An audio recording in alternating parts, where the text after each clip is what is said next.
Sziasztok! Köszöntök mindenkit újra a csatornán, és a vendégemet is szeretném köszönteni. Csirmaz Lucával fogok ma ismét beszélgetni, aki 5. alkalommal van újra itt a csatornán, és mindig nagyon szeretek Lucával beszélgetni, minden egyes alkalommal a párkapcsolatokról beszélgetünk.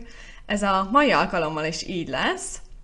Ma azt a témát fogjuk közösen boncolgatni, hogy milyen olyan szorongást keltő dolgok merülhetnek fel a párkapcsolatokban, amin az ég egy adta világon mindenki átmegy, akkor is, hogyha úgy érzed, hogy ez csak veled történhet meg. Ne aggódj, most ki fog derülni, hogy ezen tényleg mindenki átmegy. De mielőtt kiboncolnánk ezeket a témaköröket, hogyha esetleg valaki még nem ismerne Luca, akkor lennél kedves és mondanál-e magadról pár szót? Persze, sziasztok! Csirmaz Luca vagyok, pszichológus. Van egy oldal, amit vezetek, Pszicholive néven, az Instán találjátok meg, illetve mellette a PhD-met fejezem most be, az LT-net remélhetőleg befejezem a következő évben vagy másfélben, illetve most írtam meg az első könyvemet, ami majd novemberben jön ki, ami szintén kötődik ide egyébként valamennyire témában. Ez a címe, hogy Mintatörés, Mm. az érzelmi magánytól a biztonságos kötődésig. Úgyhogy most van mit reklámoznom. Ez nagyon jó. Akkor esetleg kezdjük azzal, hogy mik is azok a normatív krízisek. Ugyan az előbb nem ezt a szót használtam, hanem azt, hogy mindenki átmegy rajtuk, így nagyon lezanzásítva, vagy így magyarra lefordítva ezt a kifejezést. Tudnál esetleg néhány példát mondani ilyen normatív krízisekre? Hát elsősorban ilyen mindenféle szempontból, aztán nyilván majd ezeket leszűkítjük a párkapcsolatokra, csak hogy így érthető legyen minden Uh-huh. hallgatónak, hogy ez mégis mit jelent. Igen. Igen, szerintem tök jó, hogy egyébként úgy kezdted, hogy szorongáskeltő dolgok, Mhm. mert általában, amikor meghalljuk ezt a szót, hogy krízis, akkor mindenki így, úristen, akkor baj van. És ezért fontos ez a normatív krízis fogalom, hogy ez tulajdonképpen egy olyan fejlődési krízis, ami, hogyha szeretnénk növekedni, szeretnénk természetesen tovább menni az életnek azzal a változásaival, ami eljön azzal, hogy igen, érzelmileg is felnövünk, vagy akár egy kapcsolatban jutunk egyről a kettőre, akkor ugyanúgy meg fogunk élni bizonytalanságot, ugyanúgy össze leszünk zavarodva, lesz bennünk mindenféle kétértelmű dolog, amiből, hogyha nem vagyunk ezekhez hozzászokva, vagy ahhoz, ez egyáltalán nincs a fejünkben, hogy ez így normális, akkor így nagyon megijedhetünk, hogy hát akkor most ez azt jelenti, hogy mi eltávolodunk, vagy ennek így kellene lennie?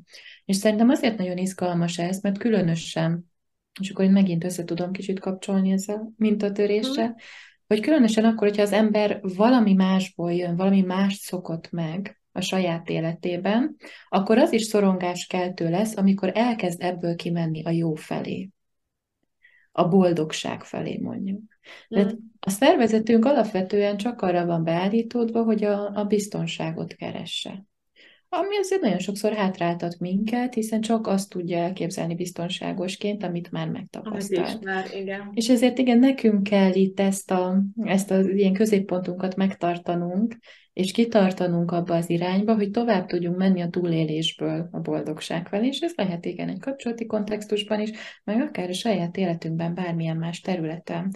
És pont nemrég például egy kliensemmel, nagyon szeretek így hosszú távon együtt dolgozni valakivel, hogy gyönyörűen lehet látni, hogyha valaki rendszeresen jön, hogy mekkorát lehet alakulni. És ő egy nagyon, nagyon ilyen nyomasztó mintából jött, ahol mindig érzelmileg elérhetetlen emberekre akadt mondjuk rá, és akkor eljutottunk odáig, hogy most már nem csak, hogy leakadt ezekről az emberekről, hogy el tudta belülről őket engedni, de bejött egy olyan pár az életébe, aki gyönyörűen bánik vele. És mondta, hogy hát ezt amúgy ilyen nagyon furcsa valahol megélni, mert hogy ez valahogy így hívja az embert arra, hogyha jól szeretik őt, hogy neki is jól kell szeretnie önmagát, és már nem lehet úgy abban a régi önostorozásban, önkritikában lenni, hanem amikor itt van egy ilyen fejlődési lépcső, akkor kicsit azt érezhetjük, hogy igen, azért megugorhatónak tűnik, de mégis érezzük azt a különbséget a között, ahol vagyunk, és ahol mondjuk igen, egy ilyen kapcsolatban kell, hogy legyünk ahhoz, hogy ez hosszú távon működni tudjon. És igen, ilyen lehet tényleg az is, hogy abból, hogy nem szeretjük magunkat, vagy mások nem jól szeretnek minket, mi olyanokra akadunk rá, akik nem jól szeretnek minket, átmegyünk egy olyanba, aki jól szeret minket, az sem feltétlenül egyszerű. Most annyi minden eszembe jutott így ezzel kapcsolatban, ilyen saját emlék is, meg pont ezen a héten kezdtem el dolgozni, és egy klienssel, aki ugyanezt a problémát hozta be, hogy ő is észrevette már magán, de hogy korábban nagyon sokat hallgatta ezt az anyukájától, meg a nagymamájától, hogy mindig olyan srácokkal jössz össze, akik nem jók neked, vagy hogy mondjuk kihasználnak, vagy hogy hát nem ezt a kifejezést használta, de hogy kvázi nem úgy szeretik, ahogy neki szüksége lenne arra. Úgyhogy ez is azt bizonyítja, hogy neked is van egy ilyen kliensed, nekem is van egy ilyen kliensem, úgyhogy te, aki most ezt az epizódot hallgatod, már ez bizonyítja azt, hogy nem vagy egyedül az ilyen problémákkal. Abszolút nem. És még egy dolog nagyon de eszembe jutott, mielőtt kifejezetten a párkapcsolatra kitérünk, hogy nekem kicsit arra hasonlít ez az állapot, mint amikor így megszületünk. És én magamat is erre szoktam emlékeztetni, hogy amikor az ember így megszületik, ez rohadtul nem egy egyszerű folyamat. Ez teli van nehézséget, sőt, halálfélelemmel van teli olykor, rettegéssel, hiszen küszködök, nekem is tennem kell aktívan, és fogalmam sincs, hogy mi van a másik oldalon. Azt tudom, hogy ahol voltam, ott már nem férek el, az már kicsi, és mennem kell. És hogy nagyon sokszor, mikor ebben a fejlődési állapotban vagyunk, akkor ehhez hasonló érzéseket élhetünk át. És tipikusan ilyen egyébként az is, amikor ilyen imposztor szindrómánk van. És most szerintem ezt igen, tök lehet kapcsolódni mindkettőnknek hozzá, akár nekem a könyvvel, mert nekem is ez egy ilyen olyan lépés volt, hogy úristen, nem biztos meg tudom ezt írni, meg mi lesz ezzel, vagy neked ezzel, hogy most kezdtél el dolgozni kliensekkel, hogy az emberben ott van az, hogy fogalma sincs, hogy meg tudja csinálni. Csak érzi, hogy mennie kell, és megy. És egy ideig még úgy érzi, hogy így fú, én biztos, hogy itt kellene, vagy én már itt lehetek, vagy kompetens vagyok. És azt mondják, hogy ez nagyon-nagyon normális, hogy imposztor szindrómát érzünk ezekben a helyzetekben. És az csak azt jelzi, hogy végre valami többen megyünk át, mint akik voltunk. És ki kell tartani, és eleget vagy ott, akkor előbb-utóbb elhiszed azt, hogy wow, ja, most már tényleg belenőttem abba a kabátba, amit átvettem magamra.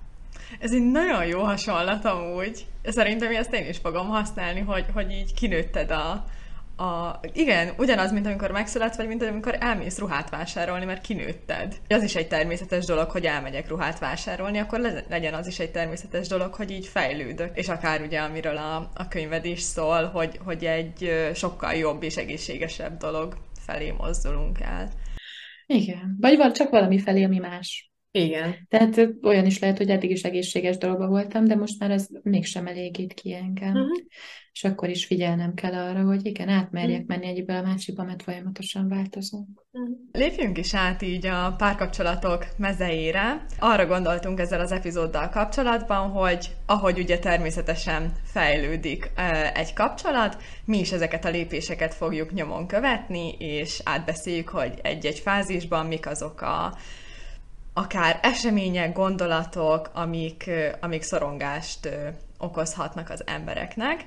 És az első ilyen fázis az ugye így az ismerkedésnek a fázisa, amikor mondjuk akár az első kapcsolatodat keresed, akár mondjuk egy szakítás után ismét elkezdesz nyitni a világ felé, és akkor így elkezdesz emberekkel találkozgatni, vagy hogy úgy egyáltalán nyitsz feléjük, mint egy potenciális romantikus kapcsolat. És hogy annyi minden felmerülhet itt is, nem? Hát annyi ponton eleget lehet belőle, és azt mondhatod, hogy én ezt nem csinálom. Menjenek a francba, inkább egyedül élek 3 macskával, ami szintén nem egy rossz szenárió, de lehet, hogy emellett vágysz esetleg egy párkapcsolat, és ilyenkor is kell azért bőven frusztráció tolerancia.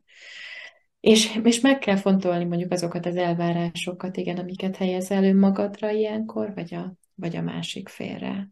Mi szokott itt felmerülni például? Az, hogy mondjuk valaki ismerkedik több emberrel, és egy-egy rossz élmény után inkább szívesebben bedobná a törölközőt. Tehát amíg nem azt nézzük, hogy egy kialakult kötődésben mi történik, akkor itt az egyén életében maga az ismerkedés nagyon sokszor hozzá ezt a kihívást, hogy hogyan küzdök én meg a visszautasítással mondjuk, vagy a megélt visszautasítás, nem feltétlenül jelenti azt, hogy valójában történik valami.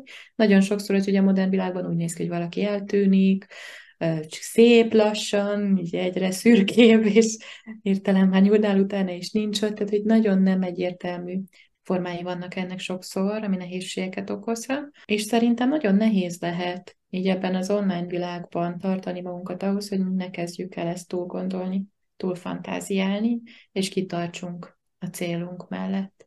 Az is eszembe jut még ilyenkor, hogy mennyire fontos az, hogy egy ismerkedésbe úgy álljunk bele, hogy valójában tudjuk azt, hogy nagyjából mit szeretnénk. Persze nem azt kell leírnunk, hogy legyen kék szeme, és 186 centi magas, és ügyvéd, vagy nem tudom.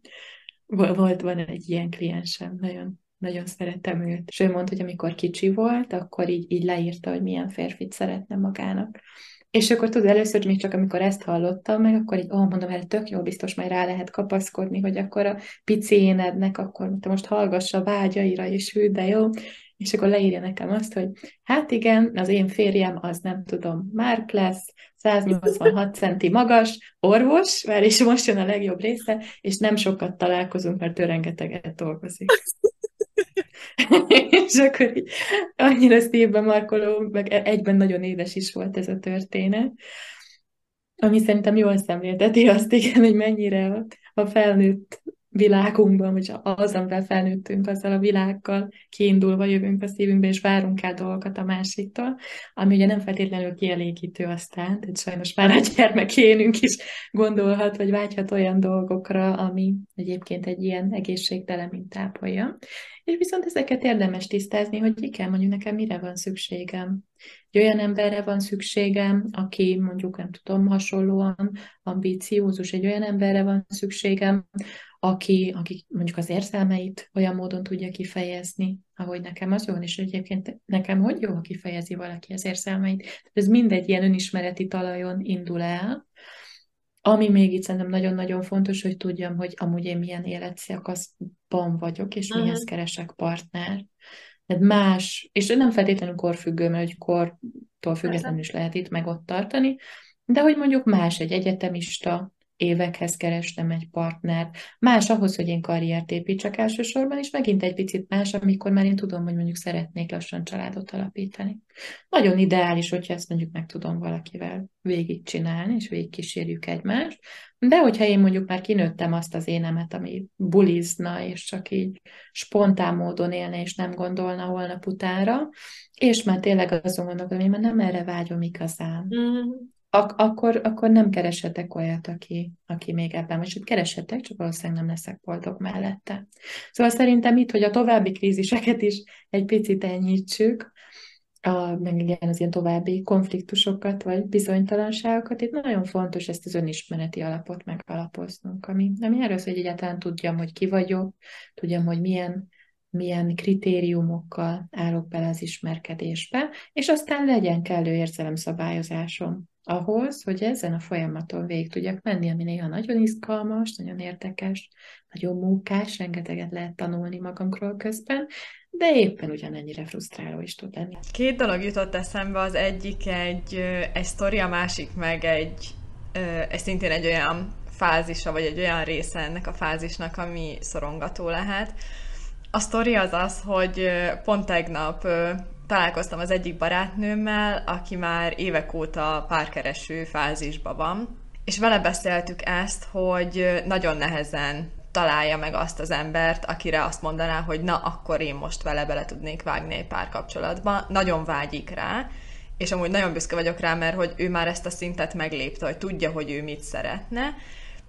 Csak azt mondta, hogy nála az lehet egy ilyen nehézségi faktor, hogy két része van igazából a személyiségének. Van egy ilyen, az a része, ami a multis, céges környezete, a másik pedig ez az alteres, irodalmas, kicsit művészibb vonala, és ez valamennyire így különbözik egymástól.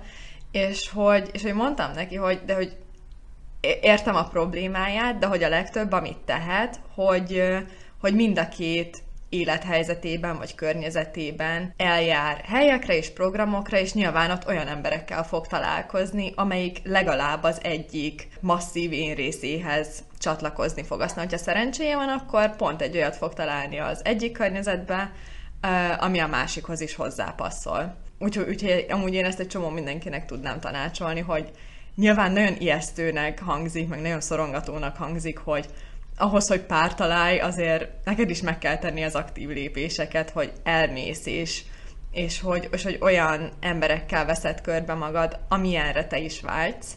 Nyilván ehhez az kell, amit te is mondtál, Luca, hogy tudnod kell, hogy egyáltalán mire vágysz, de hogy bármennyire nehéz, hogyha tényleg erre vágysz, akkor ugye bele kell tenni a munkát.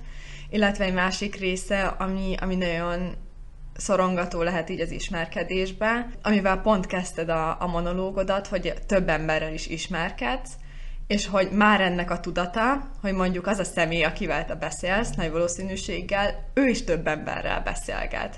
És rögtön bejöhetnek ezek a negatív automatikus gondolatok, hogy mi van, ha én nem leszek elég jó, és mi van, hogyha más fogja elrabolni a szívét, miközben én már fülig beleestem, és mi van, hogyha ő nem engem fog választani, akkor az azt jelenti, hogy én rossz vagyok, vagy hogy én nem vagyok szerethető, és hogy itt olyan gyorsan el lehet indulni a lejtőn. Ó, igen, most nekem is mindenféle dolog eszembe jutott. Az egyik, hogy tényleg tök jó ez, hogy igen, menj azokba a közegekbe, ami neked szenvedélyed.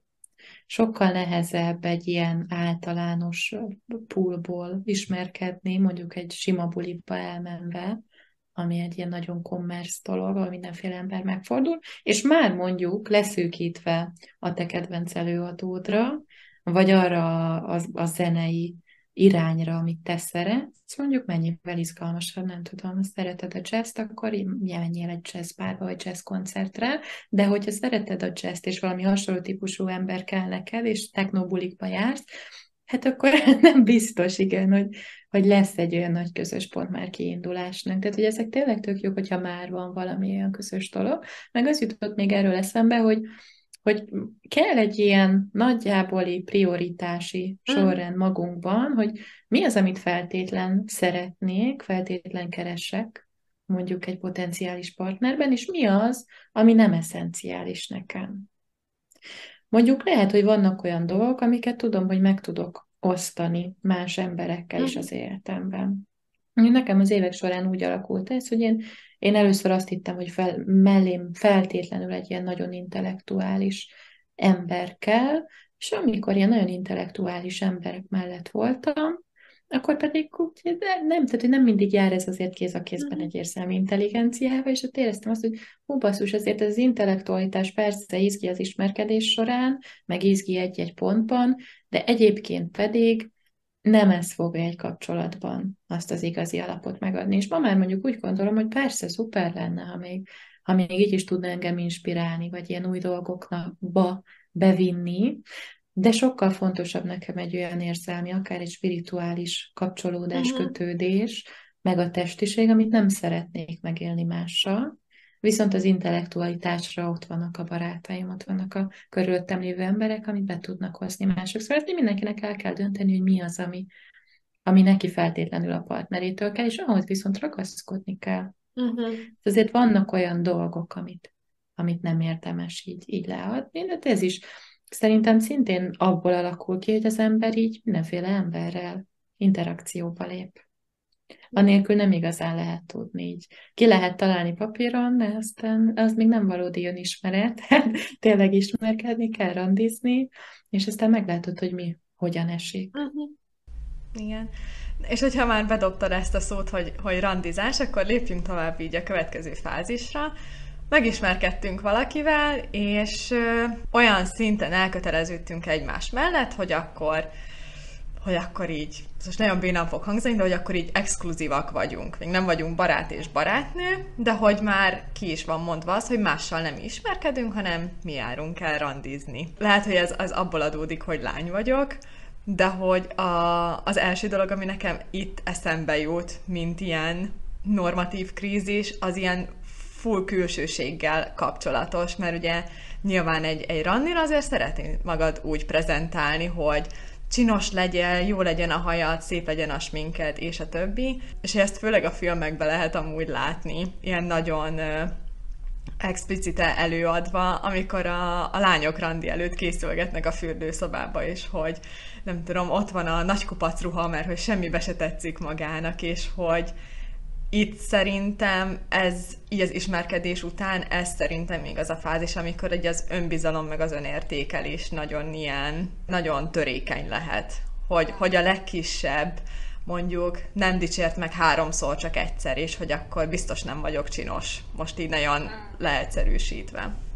Igen, abszolút. Általában egy ismerkedés legelején még több visszajelzést kapunk. És igen, ahogy megyünk bele a kapcsolatokba, ott szokott ez inkább már felmerülni, hogy kvázi elkezdjük megszokni egymást, és igen, így biztosra venni a másikat, akkor egyrészt elkezdünk kevesebb visszajelzést is adni, meg kapni is, és egyre jobban előjönnek a projekcióink egyébként.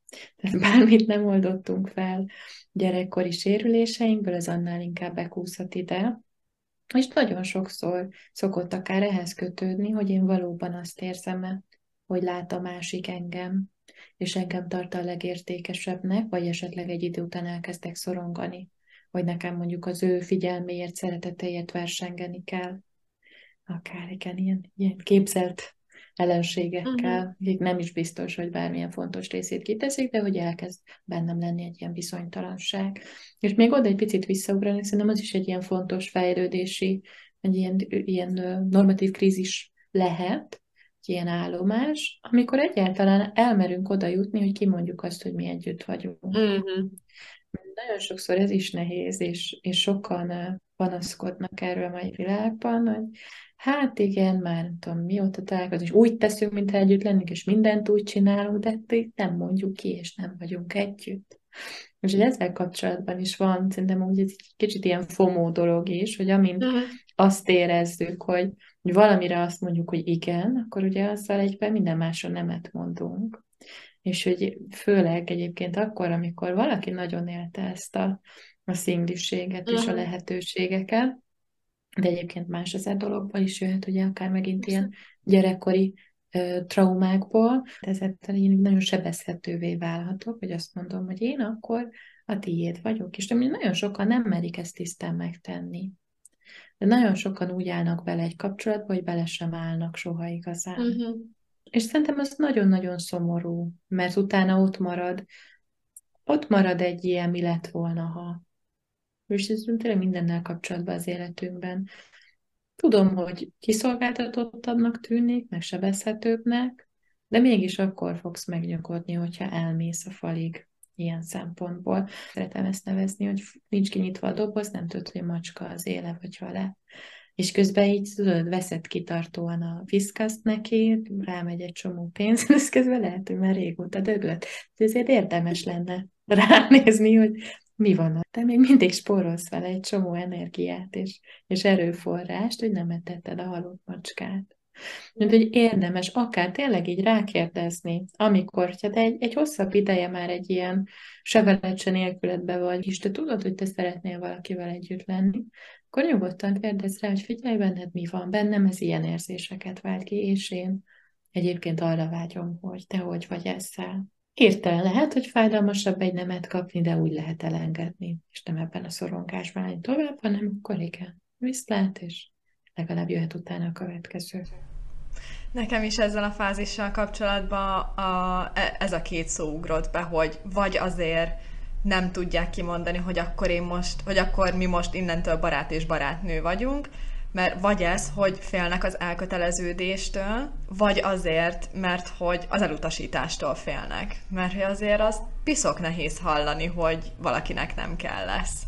És ez nagyon ilyen, hát nem tudom, hogy használható itt ez a szó, de hogy ez így nagyon megalázó érzés, hogyha valaki azt mondja, hogy akkor én most nem szeretnék veled lenni. Nagyon előhozhatja ezt a csökkent értékűség szégyen sémákat, abszolút benyomhatja. És ezen is rengeteget lehet dolgozni, hogy valójában most az, hogy én egy valakinek nem kellek ebből a világból, az égvilágon egyébként semmit nem jelent. Nekünk se kell mindenki. Persze. És ez mindig ilyen oda-vissza összeillés jellegű. És igen, aki meg nem mer rákérdezni, az meg nagyon sokszor abban is van, hogy tudod, így érzi, hogy nincs annyira benne a másik, de úgy van vele, hogy ha ő ilyen túl sok lesz, ő problémázik, ő túl direkt, akkor, akkor most így rá van arra világítva, hogy ez így tényleg nem. Míg ha ő kivár, és valahogy így nem tudom, úgy dörgölőzik oda testileg, lelkileg, hogy ez az ha átalakítja a másikban, akkor még van esély talán. Tehát, hogy sokszor igen, valójában érzi ugye ez a fél is, hogy most igazán nem, csak még nem akarja elengedni azt a reményt. Uh-huh. De ugye pont ezzel van késleltetve ez a gyász folyamat, és tartódik fent ez a döglődés, igen. Igen. És baromi nehéz élmény, igen, tényleg egy ilyen visszautasítottságban lenni, de amúgy felszabadító is tud lenni, hogyha te tudsz ezekbe belemenni. Uh-huh. Mert végtérés úgyis azt fog meghatározni, hogy te megpróbálod. Persze. Persze, és Te mondjuk szeretsz, te odaadod a figyelmedet, te beleállsz bizonyos dolgokba, úgyis az lesz a meghatározó.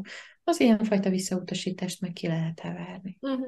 Meg ugyanaz, amit az előbb mondtál, hogy csak akkor fogod tudni, hogy akkor ebből tényleg lehetett volna több, vagy hogy mi újság, hogyha elmész a falig, Igen. és hogy nagyon szorongató, meg hogy biztos nagyon félnek ettől az emberek, de hogy meg kell tenni azt a lépést, már csak azért is, hogy akár az, hogyha visszautasítás van, akkor ugye elinduljon ez a gyász folyamat, Hm. ha pedig mégis úgy döntetek, hogy elköteleződtök egymás mellett, akkor meg tudjon szépen folyamatában haladni ez a kapcsolat. Abszolút. És ez nem csak ilyen párkapcsolati helyzetekre igaz, hanem szinte minden lelki folyamat. Nagyon sokszor az ilyen nagy megkönnyebbülés, egy ilyen nagy, tényleg egy ilyen ördögi mintának a megtörése előtt is, nem tudom, az ember belepörgeti magát újra és újra és újra. És mindig egy kicsit több tudatosság. Olyankor ez már nem csak egy mintaismétlés, az már az abból való kijövetel is, amikor már úgy ismétlem, amikor minden egyes pontját, minden egyes szexugát felfedezem annak a mintának, és akkor, amikor már van annyi kapacitásom, hogy tényleg én lemegyek a mélyig, és lehet, hogy egyébként baromi rosszul is vagyok akkor, és ott abból a sötétségből meglátok valamit, megtapasztalok valamit, hogy olyan is van sokszor, hogy csak úgy így rálátok arra, hogy mennyire ilyen abszurd, vagy ilyen groteszk ez az egész, amit csinálok, és akkor így elegem lesz. És ebből a dühből, hogy basszus, mi a francot csinálok? Miért mondjuk vergődök azon, hogy én egy embernek nem kellettem? Miért szolgáltatom ki a saját egészségemet, a saját jólétemet, a saját figyelmemet annak, hogy mondjuk egy férfi vagy nő éppen, tudom, küld el rám egy üzenetet, vagy sem. Hát teljesen nonsens az egész, és néha kell ez a fajta, igen, ilyen dű Mhm. ahhoz, hogy rálássunk ezekre. Igen. Hogyha így tovább haladunk a kapcsolatokban, ugye, hogy akkor most már így tényleges párkapcsolatról beszélünk, hogyha ugye úgy halad tovább a kapcsolat, hogy akkor együtt vagytok, hogy egy kapcsolaton belül is vannak olyan fázisok, amin a legtöbb kapcsolat át fog menni, de hogy ez nem jelenti azt, hogy nyilván ezek könnyűek. És az első ilyen, ami eszembe jutott, az az, amikor azt szokta még ilyen nagy szorongás övezni, amikor a szülőknek először bemutatjuk a párunkat. Mert nyilván ott Mhm. van az a része, hogy az a pár, akit mi választunk, az valamilyen szempontból minket is tükröz, meg a mi személyiségünket is tükrözi, és akarva akaratlanul meg akar felelni az ember a szüleinek. És nyilván, Mhm. hogyha egy olyan párt viszel haza, aki nekik nem tetszik, akkor azt magadra fogod venni. Igen, megfordítva is lehet. Mm. Lehet az is, hogy féljük a szüleinket megmutatni a Hát igen. párunknak. Ilyen szorongás is nagyon sokszor van egyébként, főleg, hogyha valaki ezért egy ilyen keményebb családból jött, mit úgy kicsit akár, nem tudom, bekapcsolódott is a szégyen.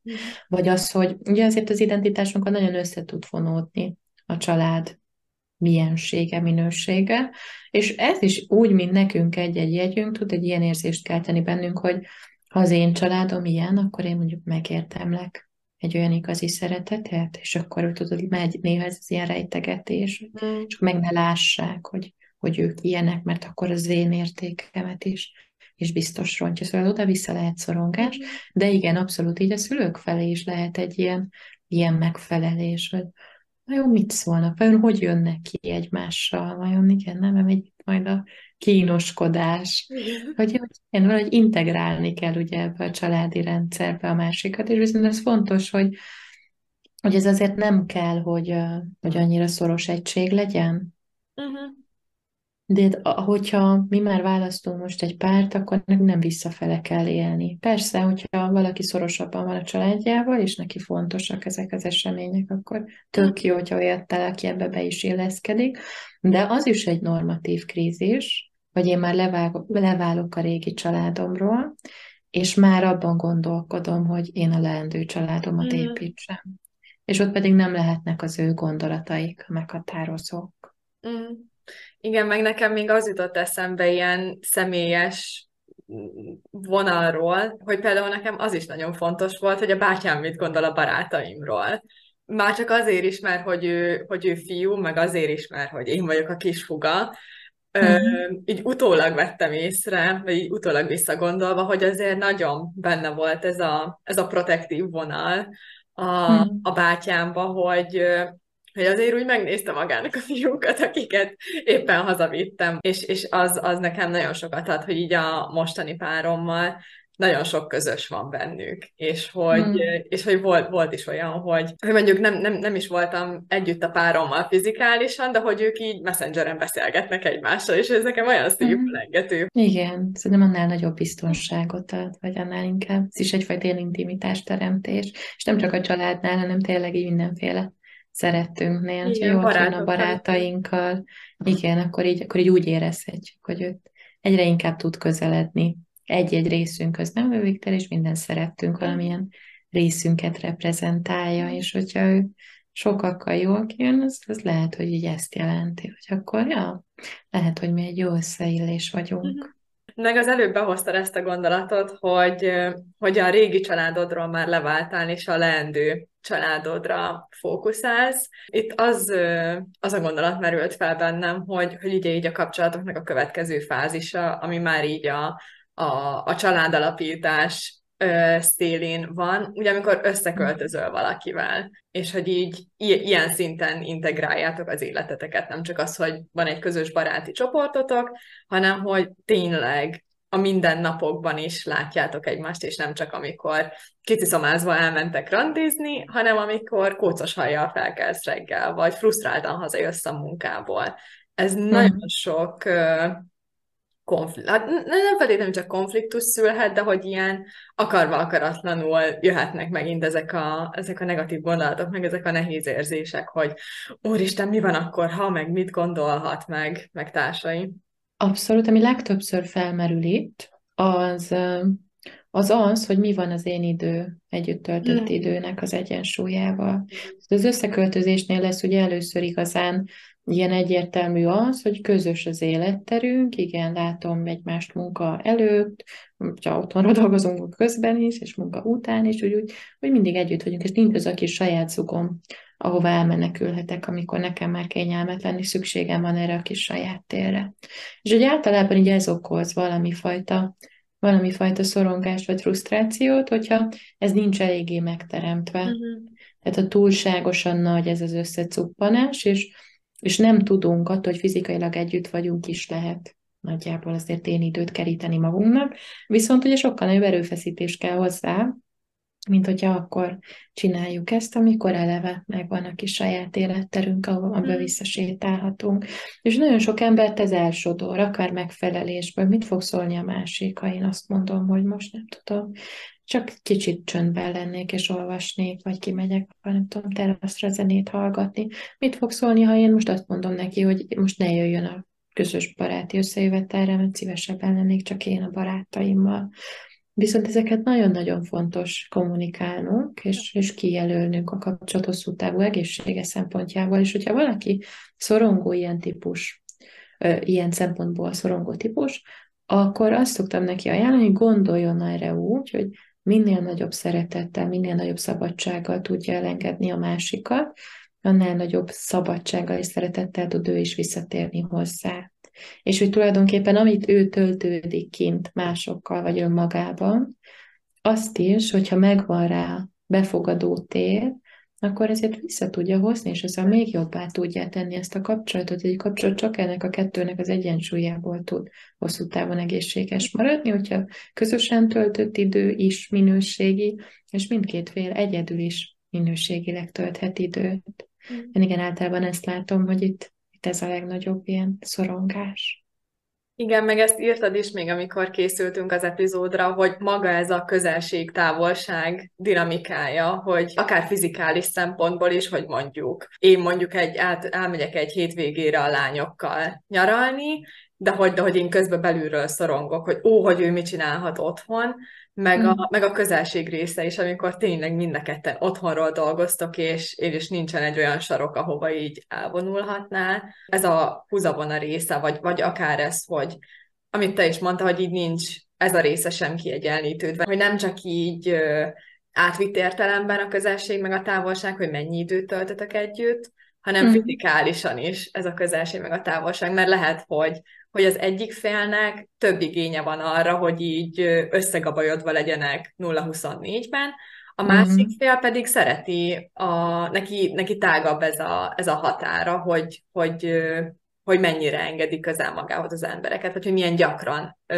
komfortos neki az, hogy fizikálisan is nem tudom, 1 centiméterre legyenek egymástól. Abszolút, igen. És hogy, amit te is mondtál, hogy ezek nyilván csak akkor derülnek ki, hogyha beszéltek erről, és hogy ilyenkor derül ki amúgy, vagy hogy így áll össze a fejembe, hogy amik mondjuk a kapcsolat elején is fontosak, azok itt jönnek be, hogy miért fontosak, mert hogyha tudod az igényeidet, és ismered önmagad, hogy igen, mondjuk nekem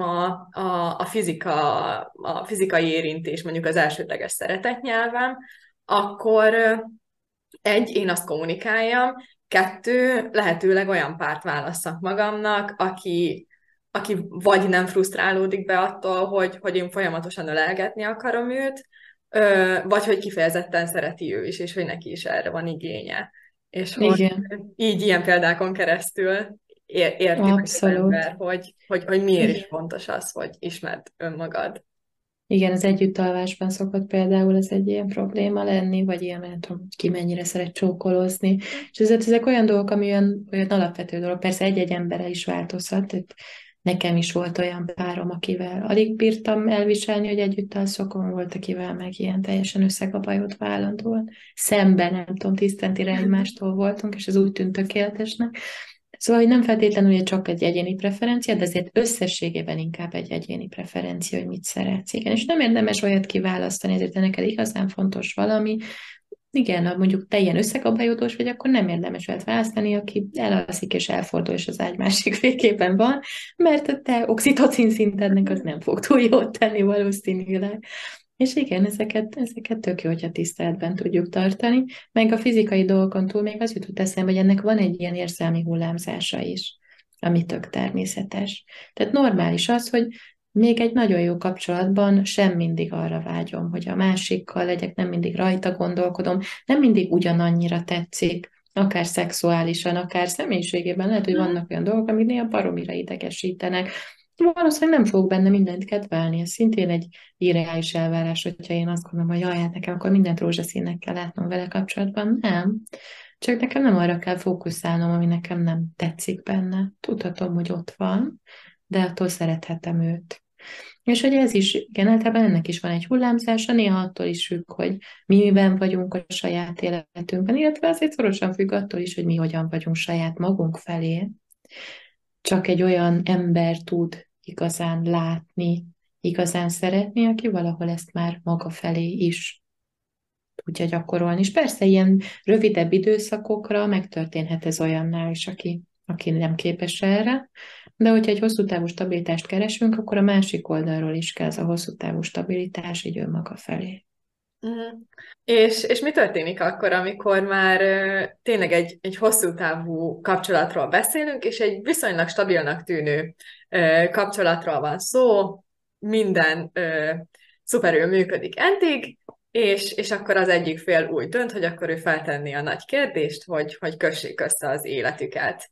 Ez nem csak a kapcsolatokon belül, hanem szerintem így az életen belül is egy hatalmas változás is, és ebből kifolyólag egy normatív krízis is, hogy akkor te ilyen szinten köteleződsz el más mellett, mert nyilván nem úgy házasodik össze az ember, hogy nem tudom, hát max elválunk, mert most így magamból kiindulva engem nem zavar, hogyha mondjuk 30 vagy 35 évesen házasodok össze valakivel, de akkor az egy olyan valaki legyen, akivel a következő 60-70 évemet le tudom élni.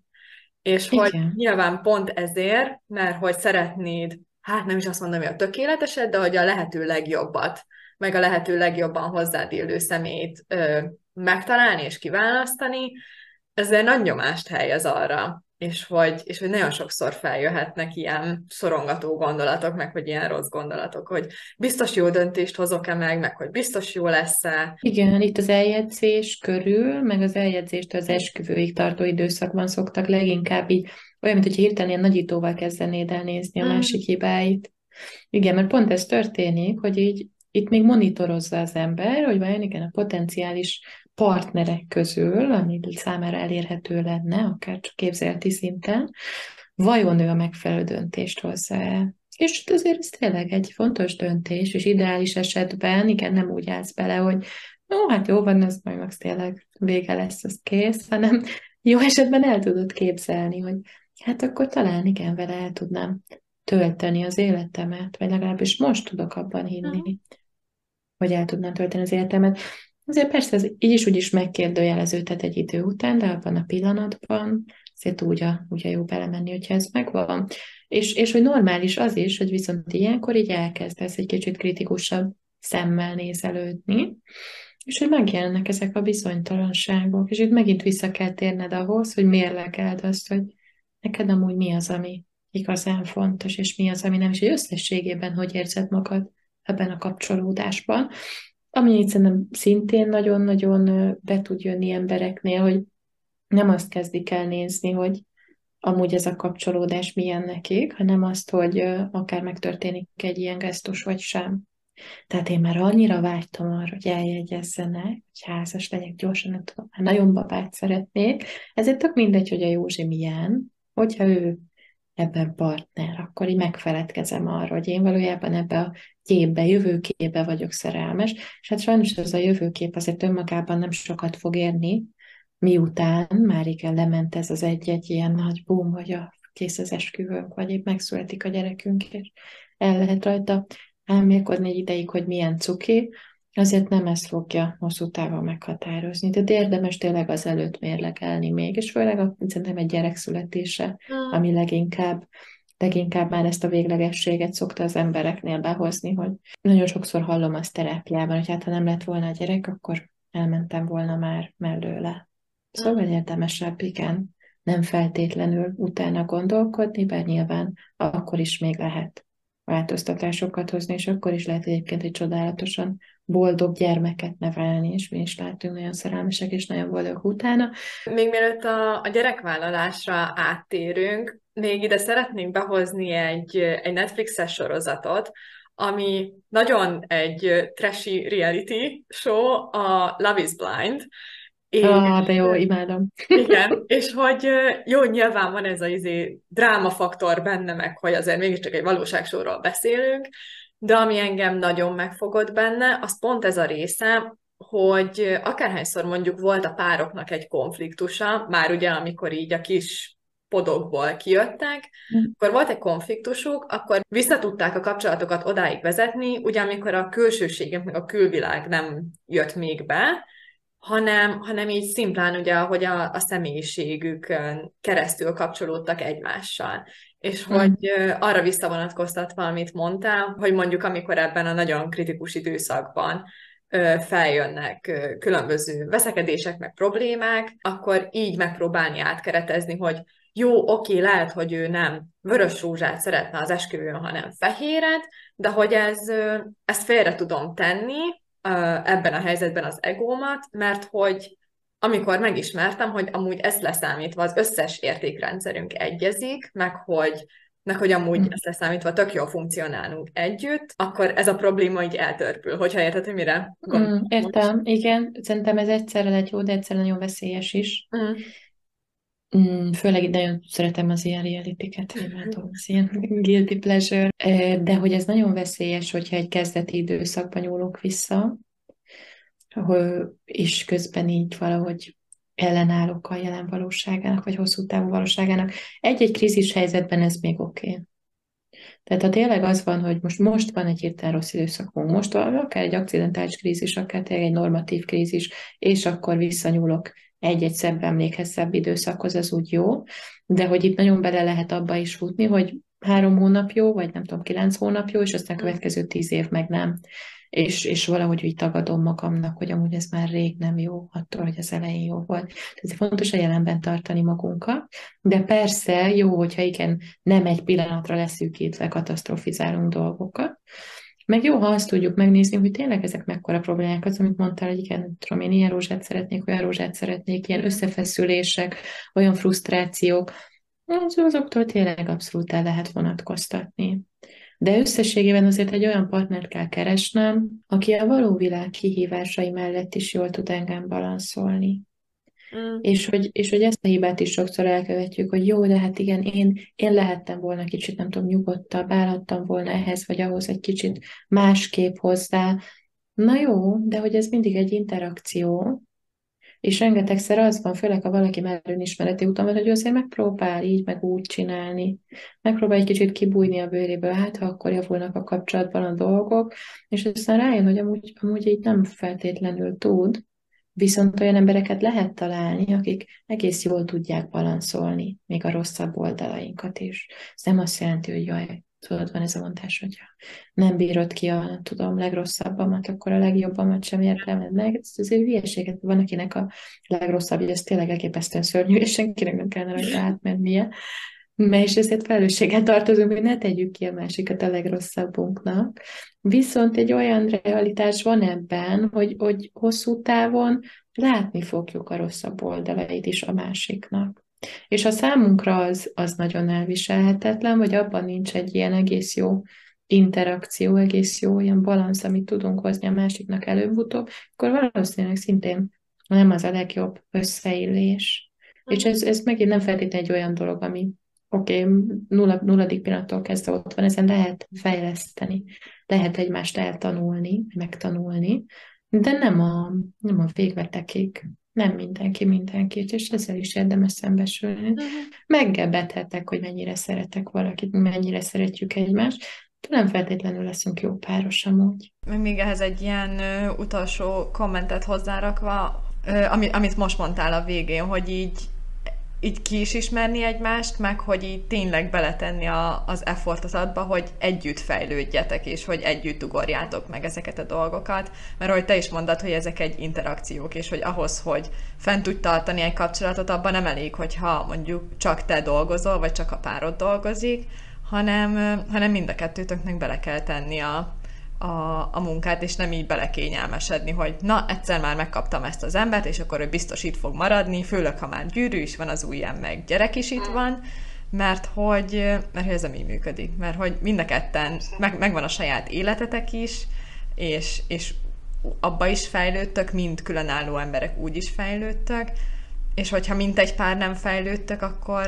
akkor el fogtok fejlődni egymástól. Igen, és hogy emellé kell behoznom azt, hogy közben önmagamat is folyamatosan újra felfedezzem.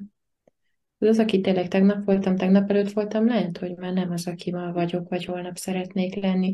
És ugyanígy a páromnál, vagy bármilyen szerettelnél hajlamosak vagyunk azt feltételezni, hogy hú, mert nagyon ismerjük a másikat, és ez létrehoz egy olyan ilyen gőgöt, ami igen, kicsit indukálja ezt az unalmat, ezt a kicsit alulértékelést, és hogy ott kell lenni bennünk annak a kíváncsiságnak és annak az alázatnak szerintem, hogy mind magunk felé, így forduljunk újra és újra minden szeretteink felé. Egy kicsit megtanuljuk új szemmel látni őket.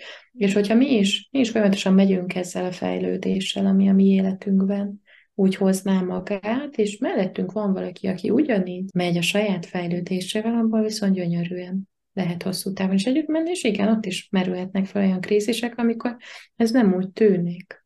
Amikor rohadtul elvünk van ebből abból, amikor nincs kedvünk még mondjuk azért is erőfeszítést tenni. Vagy ami még nagyon sokszor van, hogy keletkezik valami fajta ilyen hézag a két ember között, mert mondjuk valami nincs kimondva.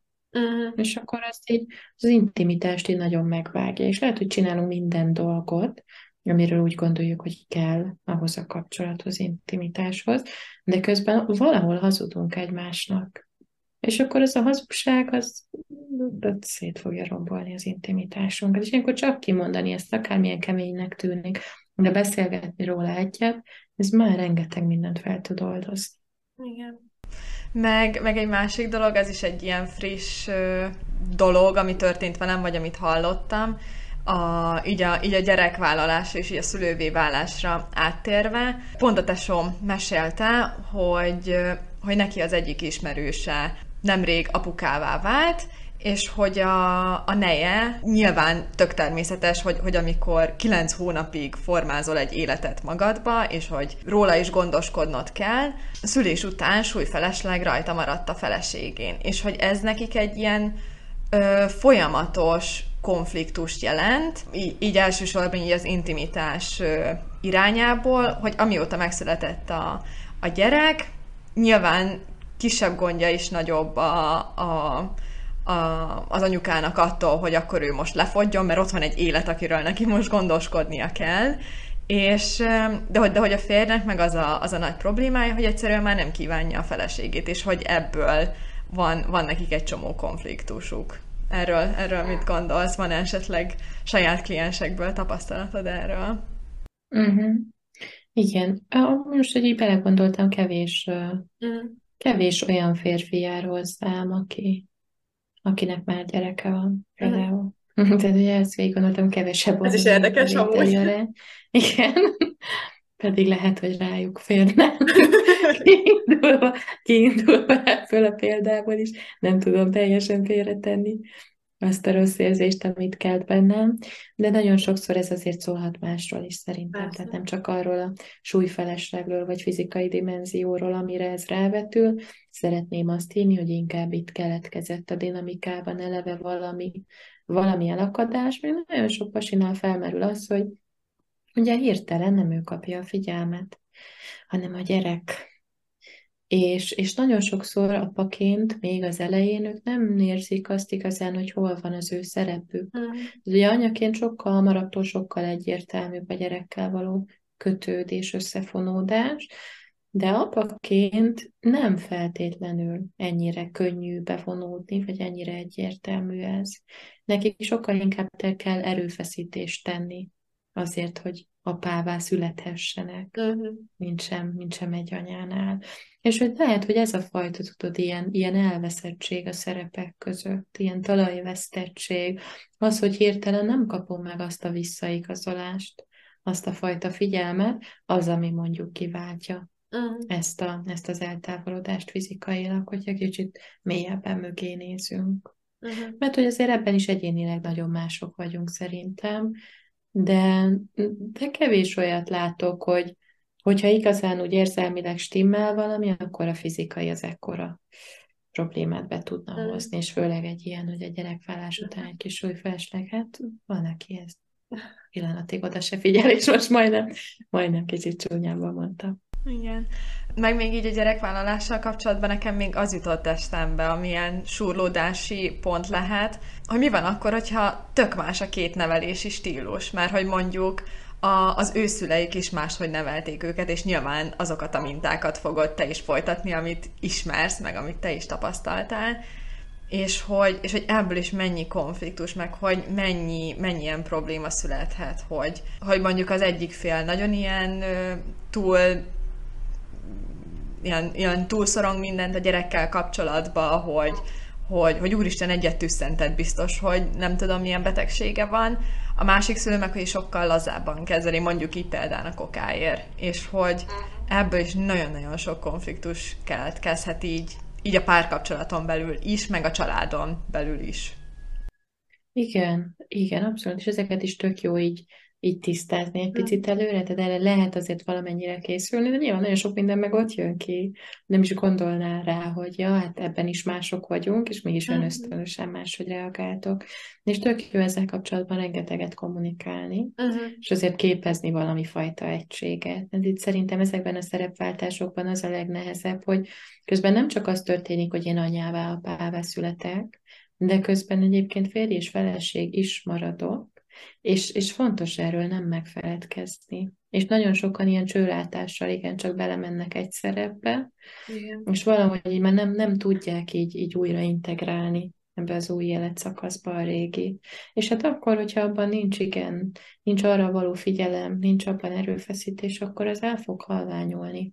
Az el fog veszni, és sajnos lehet nagyon jó szülőnek lenni, úgyhogy közben amúgy nem vagyunk jó férj és feleség. Persze, hogy azért így nem lehetek teljesen teljes értékű szülő, azt az is egy fő ilyen mintavételi forrás a gyermeknek, amit el tud tanulni, hogy amúgy anya és apa hogy bánik egymással, és hogy szereti egymást, hihetetlenül fontos, de azért lehet eléggé jó szülőnek lenni úgy is.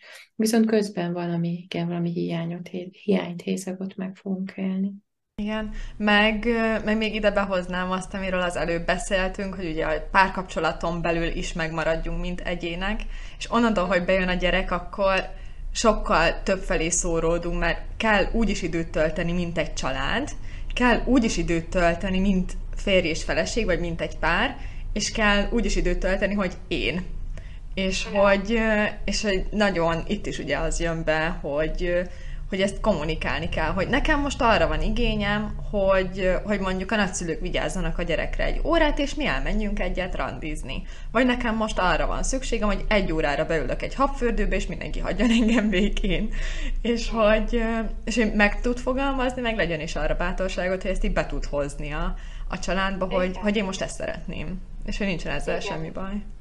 Abszolút is, hogy a gyermek felé, meg ugye sokszor az van, hogy ez a szorongás lehetetleníti ezt el. Tehát van egy ilyen, hogy mi van, hogyha mi most mondjuk át szeretnénk menni a párommal csak nyaralni, és akár, nem tudom, lehet, hogy a gyerek 15 éves, de ez benne rossz érzést váltanak ki, akkor ő kihagyva érzi magát, akkor ő tudom, mit fog addig csinálni, ez neki milyen? De nagyon sokszor ezért nem merjük ezeket meghozni, pedig hogyha mi kellő stabilitással beleállunk ezekbe, és nyilván van egy balansz odafordított figyelmben, magunkba fordított figyelmben, és akkor sokkal többet tanulhat belőle a gyerekünk, mint akkor, hogyha ez csak felé irányul 100%-ig, hiszen akkor pont ezt nem sajátítja el, hogy milyen az, ha az ember magára is oda tud figyelni, vagy a párkapcsolatára is így tiszteletben tartja ezeket a határokat is. Egy ilyen lekerekítő kérdésem lenne, vagy hogy egy pozitív hangnemben zárjuk le ezt a témát, hogy mik azok a tanácsok, vagy tippek, vagy mik azok a dolgok, amiket tehetünk annak érdekében, hogy ezeket a normatív kríziseket a párkapcsolaton belül a lehető legjobban tudjuk kezelni, akár mint egyének, akár mint egy pár. Nyilván azt, hogy beszéljünk egymással, és hogy tiszteletteljesen és elfogadóan beszéljünk egymással, azt már többször is mondtuk, de most így akkor még egyszer kiemelem, mi az, amit még a hallgatóknál tudnál tanácsolni ezzel kapcsolatban? Uh-huh. Igen, szerintem tök jó, hogyha én magamnak ilyenkor ezt szoktam felidézni, ezt a megszületési hasonlatot, hogy igen, megszületni sem könnyű. És hogy az, hogy most itt küzdködök, hogy most itt szorongok, hogy érzem ezeket az érzéseket, az lehet, hogy tök normális, lehet csak azt jelenti, hogy megszületek valami újba. És meg kell néznem, hogy mi történik, ha végig küzdöm magam ezen.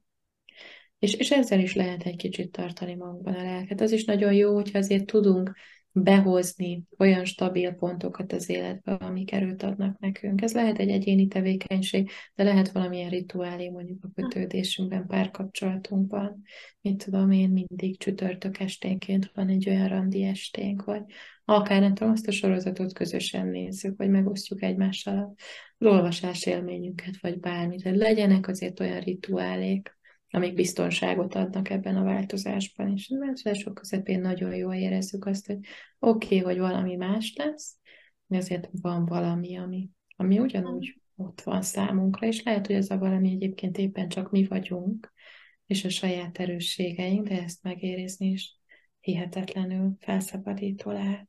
Igen, meg még ehhez én még azt tenném hozzá, hogy ehhez az újjászületés dologhoz, vagy hogy másba születünk bele, hogy ezek a krízisek, vagy ezek az ilyen mérföldkövek a kapcsolatokba, az lehet, vagy nem lehet nagy valószínűséggel, ugye van mindenkin egy ilyen társadalmi elvárás, hogy minden ilyen pontnál nyilván a pozitív irányba kell elbillenni, hogy minden veszekedésből az legyen, hogy akkor, vagy hogy minden ilyen fordulópontnál az legyen, hogy jó, akkor mi összeköltözünk, meg jó, akkor mi összeházasodunk, de hogy azzal sincsen semmi baj, hogyha ez pont a másik irányba gördül el, hogy akkor amellett döntötök, hogy külön folytatjátok az életeteket. Nyilván piszok nehéz meg, hogy meg kell gyászolni ezt a kapcsolatot, mert azért mégiscsak beletettél érzelmileg is, meg időben is magadból ebbe a kapcsolatba, de hogy ilyenkor meg érdemes arra emlékeztetni magad, hogy hosszú távon sokkal jobban ki fogsz jönni, mert